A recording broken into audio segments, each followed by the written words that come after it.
If you are struggling with GERD, acid reflux, LPR, or heartburn, I know you've probably asked this question 100 times. How long is it going to take to heal from acid reflux? I asked the same thing when I was going through GERD. I struggled with GERD for over a decade, and I remember thinking, what if this lasts forever? When am I finally going to feel better? And I was desperate for answers, searching for the one thing that was going to help me finally overcome my reflux. But what I've learned through my own acid reflux healing journey and working with hundreds of clients on their reflux healing journeys is that there isn't just one thing that will lead you to healing, and everyone's healing journey does look different. For some, relief can come very quickly when we identify the root cause and are able to address that root cause. For others, relief may come a little bit more gradually and it may not be as linear. For some, it's going to be a longer process of understanding how to best eat to support your symptoms and your unique anatomy, what works for you personally in terms of your mealtime schedule and structure, and also how to eat and live in a way that supports reflux prevention and optimal digestion. Today, I'll be sharing my journey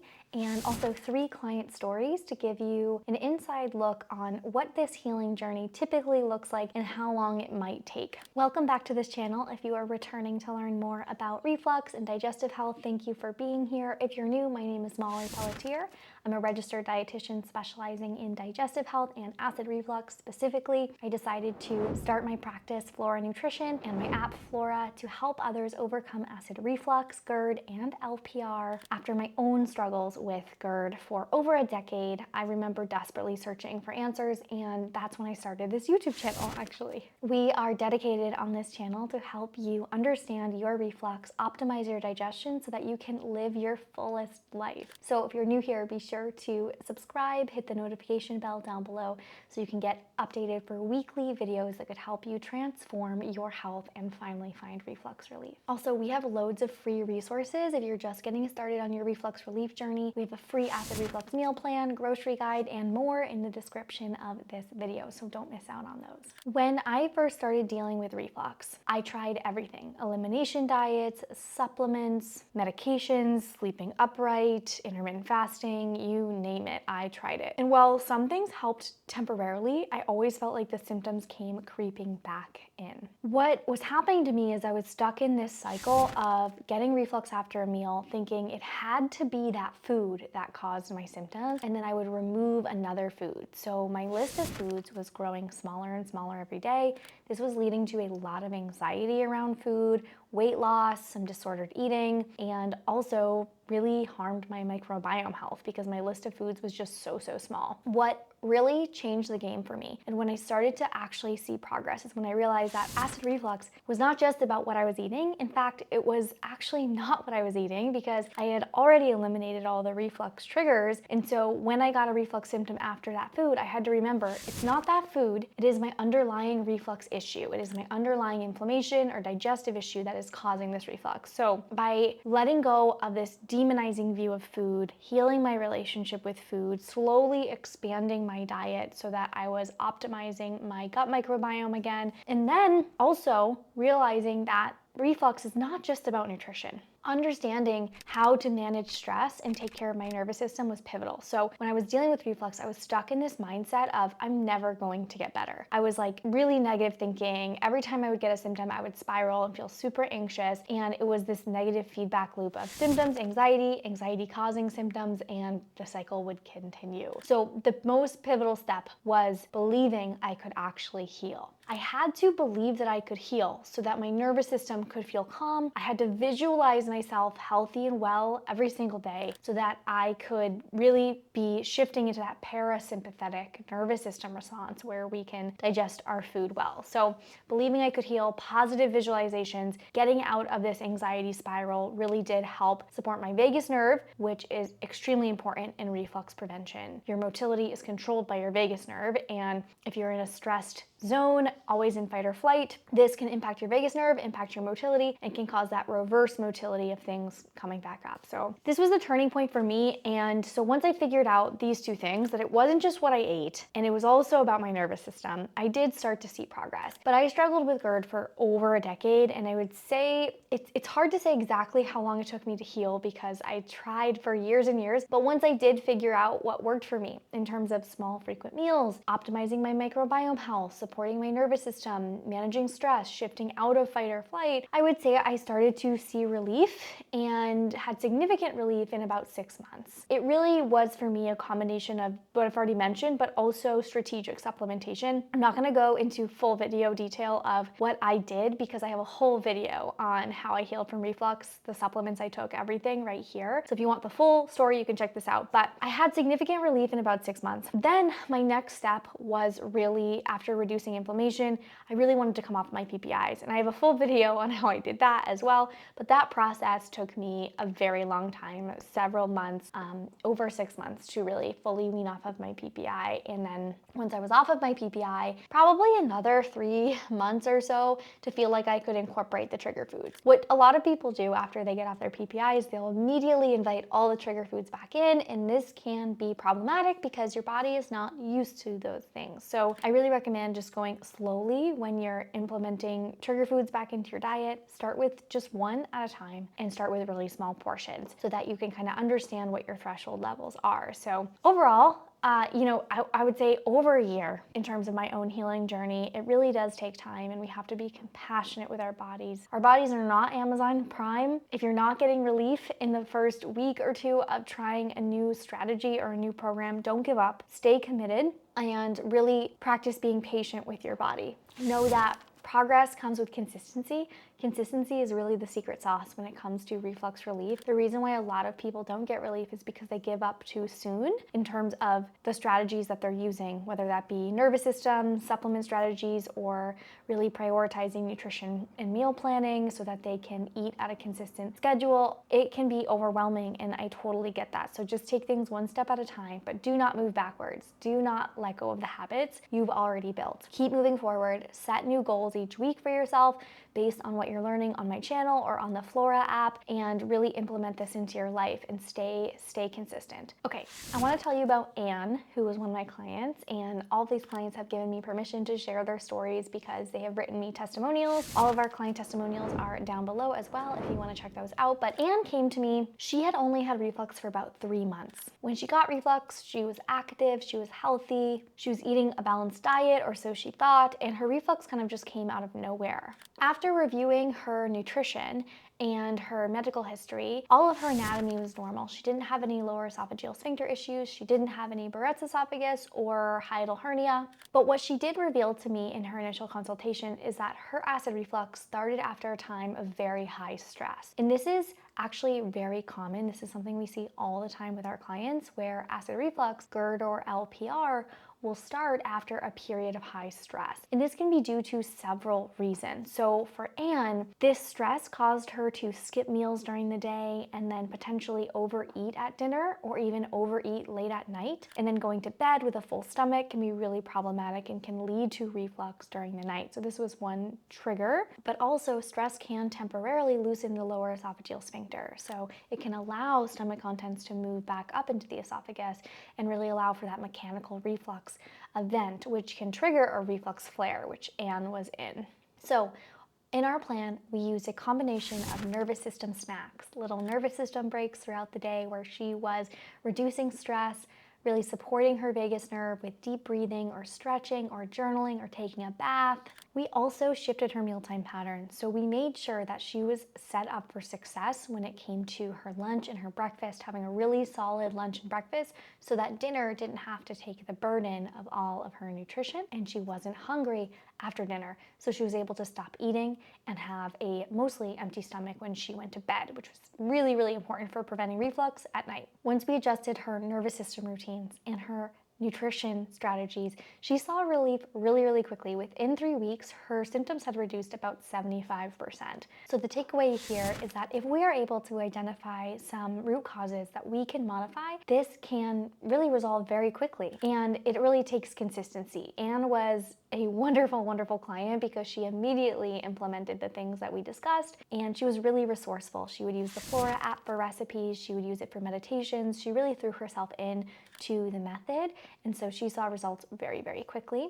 And now she has no reflux on a daily basis. You know, maybe occasionally if she eats very late at night or overeats, she'll feel a little bit of sensations in her chest, but she's in a really amazing place with her symptoms where they're not impacting her at all on a daily basis. And if she feels them, they are very minimal. Client journey number 2 I want to share with you is my client David. David had had reflux for about 5 years, and he had been prescribed proton pump inhibitors, which is an acid reducing medication to help reduce the acidity of the stomach. And every time he tried to stop those PPIs, his reflux would get severely worse. For David, what we needed to do was change his nutrition strategies. Similar to Anne, we made sure that he was eating a good solid breakfast, a really nice lunch, a good afternoon snack, and then dinner as his lighter meal. We also implemented some healing supplements. One of my favorites is alginate therapy. Alginate therapy creates a little gel barrier at the lower esophageal junction in between the esophagus and the stomach to prevent reflux from moving upwards. So this allowed David to have an extended period where he wasn't refluxing. This extended period is so important for healing. If we are constantly refluxing, we are kind of irritating that tissue and it never gets a chance to heal. So using alginates, using several other supplements, we were able to reduce inflammation and really prevent that reflux long enough so his tissue could heal. And then we started a really gradual PPI wean. Of course, getting permission from his doctor first to do this weaning process, and under the supervision of his doctor, we slowly started to titrate down. And unlike previous times, we tried to slowly decrease his PPI versus just cold turkey. So by reducing inflammation with strategic supplementation, optimizing his diet, making sure he was getting the right balance of foods at the right time, and also really gradually doing this PPI taper, David was able to successfully come off of his PPI. His journey though was up and down. It wasn't as linear as Anne, and there were times where he felt like he had really come into a reflux flare, whether that be from stress or eating too much of a reflux trigger food. He did have a little bit of an up and down journey. There was also some ups and downs with coming off of a PPI. So when you do start to come off of that PPI, sometimes you experience acid rebound where you're producing more acid, and so we needed to utilize some strategies, supplement strategies, while we were weaning him off his PPI to protect his tissues and to slowly decrease. We use things again like alginates, we use things like slippery elm, also things like Wonder Belly to help reduce some of that acid rebound. This whole process took about 7 to 9 months, I would say, closer to 9 months. So it wasn't an overnight fix, but David's doing super well off his PPI. He's not experiencing daily reflux. He feels really in control of his symptoms. And these nutrition strategies are things that he actually feels really confident with now, and he feels like his gut health has overall improved, his digestion has improved, his bowel movements are better because of the nutrition work that we have done. His energy levels are better, he sleeps better, so he's in an amazing place and really happy to be off of his PPI. But it didn't happen overnight, and it took a lot of commitment and consistency. So the takeaway here is that if you've had reflux for years, it's not going to happen overnight. It's going to be a combination of nutrition, supplement, nervous system work, meal timing, meal hygiene, and consistency. Patience is key. Then there's Emily. Emily had a type of reflux called silent reflux, also known as laryngopharyngeal reflux or LPR. Emily had been dealing with this for about a year. Her LPR came on after a viral infection, and Emily had tried seemingly everything when she came to me. She felt like she had tried it all and hadn't really seen a big difference in her symptoms. She also was taking a PPI and hadn't seen a difference in her LPR symptoms, which is really common for those with LPR to not respond to PPI medications. For Emily, and it wasn't a quick fix, It was a combination of understanding her reflux triggers. One of the biggest things for Emily was this feeling of overwhelm. When she would feel stressed or overwhelmed, her throat symptoms would be much, much more intense. She would feel a lot of throat burning, throat pain. Those were her primary symptoms. And so we tried to optimize her schedule, implement nervous system snacks to help support her vagus nerve. The vagus nerve runs down through the throat and can innervate some of these pain receptors. So during times of stress, you can actually feel more reflux and LPR symptoms. Emily also was dealing with a myriad of other digestive health issues. She was dealing with slow motility and small intestinal bacterial overgrowth. So it took a little while to get her home breath testing kit delivered to her home. She was able to test for SIBO. It did come back positive,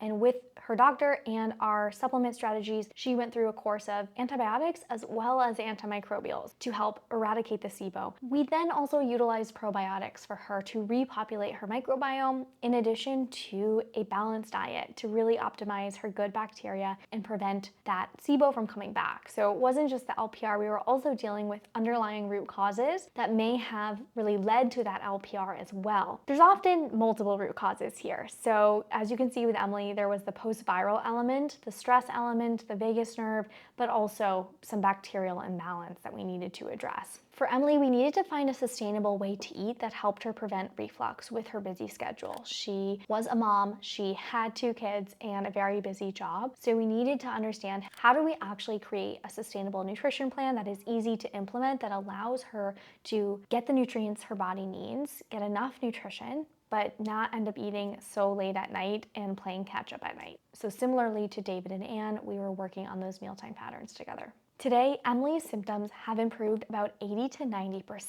Her symptoms no longer interrupt her life. Occasionally, she does feel some throat symptoms if she is feeling more overwhelmed or stressed, but if those throat symptoms come back, she knows exactly what tools to use and strategies to help reduce the symptoms and get her back on track. And I want to remind you that everyone has reflux. Everyone refluxes at certain periods or another. Reflux is actually pretty normal. That is why on a pH impedance test, some reflux is considered normal, and it will not diagnose you with GERD or LPR just based on a low level of reflux. So if you occasionally have reflux after you've healed from a chronic condition like GERD or LPR, this doesn't mean that there's something really wrong with you. Occasional reflux is going to happen. We just need the tools to help get us back on track, help us reduce inflammation and prevent it from happening again, and also understanding why reflux might be happening in that moment so that we can prevent and learn. So to recap, how long does it take to heal from acid reflux, GERD, or LPR? The truth is, it depends, and everyone's healing journey is a little bit different. If your reflux has only been around for a few months and we're able to identify what brought this on, we can see results fairly fast. But if it's been ongoing for several months, several years, this is going to be a combination of nutrition, strategic supplementation, supporting your nervous system, and addressing the root causes that we are able to address, as well as any bacterial imbalances or underlying digestive issues that might be at play with your reflux. If you've been on an acid reflux healing journey, be sure to comment down below how long you've been dealing with reflux, what has helped you the most in your journey. I love seeing you guys comment and support each other on this page. It is so inspiring to see you guys sharing tips and strategies, so be sure to comment down below. And if you haven't yet checked out my video on what to do in an acid reflux flare, here is my video to get you out of this flare and to get you back on track. So make sure you watch this one and all of the videos in my acid reflux playlist. Thank you again for being a part of this community. Be sure to like this video, it really supports my channel. Share it with a friend who's struggling with reflux, and I'll see you at the next one.